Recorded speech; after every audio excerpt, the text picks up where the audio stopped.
Welcome to Life Unscripted Adulting Uncovered, the podcast for anyone out here doing their best to grow, heal, and not totally lose it in the process.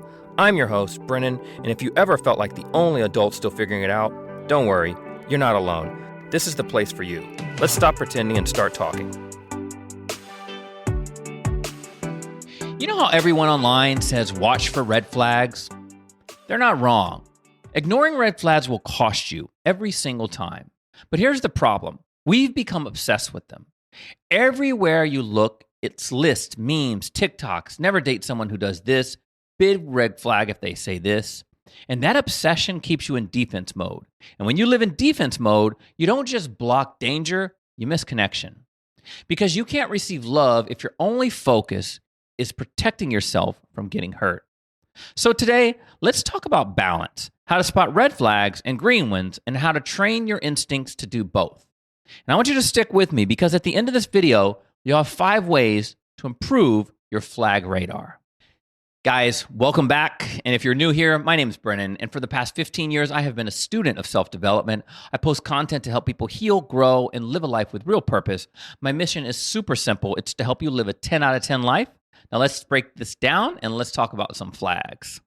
Let's start with the obvious. Red flags are real. Ignore them and they will cost you your peace, your energy, your time. But when your mind is always looking for danger, guess what? You'll find it, even when it's not there. It's called confirmation bias. It's the brain's tendency to only notice things that prove what it already believes. The mindset mentor, Rob Dial, always uses this example when he talks about confirmation bias. He talks about how if you Google, are horses better than cows, you'll find thousands of reasons why horses are amazing. But if you Google why are cows better than horses, you'll find the opposite. See, the truth only comes when we take a more balanced question and approach. Which one is better, a horse or a cow? So if you walk into a date thinking, well, everybody's emotionally unavailable, your mind will find every small thing that confirms this belief system. So a pause before they answer, a glance at their phone, and you're like, boom, yep, I knew it. But when you go in thinking, I'm open to seeing what's right about this person, your brain can start scanning for other things like warmth, consistency, curiosity. And that shift, it changes your whole experience. And I know that because I've ignored red flags before. Many of us have. Maybe you've stayed with someone because you were afraid of being alone. Or maybe you confused chemistry for compatibility. I've done that. You know that feeling where the attraction is so strong, you tell yourself, they just need to work on this one thing and they'll be perfect. And you fall in love with their potential instead of their reality. And I dated someone like that once. She couldn't communicate. She had all these red flags, but I overlooked that because our connection felt electric. And then fast forward, it ended, and it cost me months of energy, time, and pieces of my heart. But what I learned was when people show you who they are, you need to believe them. But also, when people show you growth, believe that too. And that's what most people have a tendency to forget or overlook. So, how do we retrain the brain to see both red and green? It starts with awareness, repetition, and reflection. Here's how. Rewire some of your questions. After every date or deep conversation, don't just ask what went wrong, ask what went right. Did I feel heard? Did I feel calm in their presence? Do they seem genuinely curious about me? Our brains learn to prioritize repetition. If we only focus on the negatives, that's what your mind becomes fluent in. But if you intentionally recall the good, you start to build recognition pathways for what healthy love actually feels like. So notice micro moments, things like consistency. When someone's actions match their words, they show up when they say they will. If they're curious, do they ask real questions? Do they actually try to get to know who you are? Are they accountable? Do they take accountability for their mistakes instead of deflecting? Do they say something like, yeah, I messed up, but here's what I learned? Do they show vulnerability? They're not afraid to express what they need and what they want, and they're okay to be seen. Because your mind will tell you, well, hey, that's just normal behavior. No, that's healthy behavior.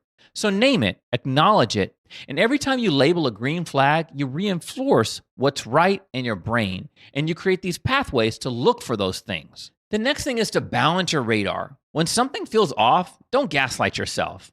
Red flags are meant to protect you, but don't let them become the only thing you see.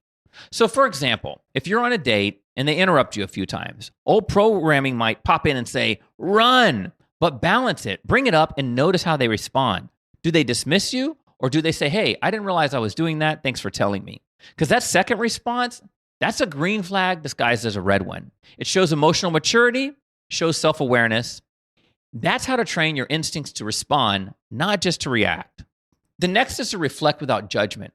After each connection, whether it's a date, a conversation, or maybe even time with a friend, ask yourself two things. What felt draining about that interaction, and what felt nourishing?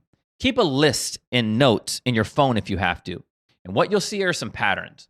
People who make you feel lighter and the ones who make you feel down or like it's drama or you feel drained from those interactions. And the last thing is something I talk about a lot, define your lists. Write down your top 3 to 5 red flags, the non-negotiables. Then write down your top 3 to 5 green flags, the things that make you feel safe, seen and heard and respected. Keep them close. And before your next date, read them again.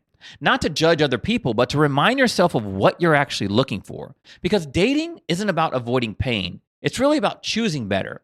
And you can't choose better if you don't really know what better actually looks like. But here's the truth. Your instincts are like a muscle. If you only train them to spot danger, that's all they're ever going to recognize. But when you train them to notice peace, kindness, and consistency, that's when you start attracting it. So yes, see the red flags, but don't live there. Honor them, act on them, and then turn your attention back to the green ones. Because that's where real connection grows. That's where love becomes something worth building. So guys, I'll end there. If this spoke to you, share it with someone else who's tired of getting it wrong, because maybe what we need isn't to date differently, but to see differently. I'm Brennan. This is Life Unscripted, Adulting Uncovered. You don't need perfect love. You just need honest connection. And remember, life is so much better when we stop pretending and we start talking. I will catch you on the next one. Take care.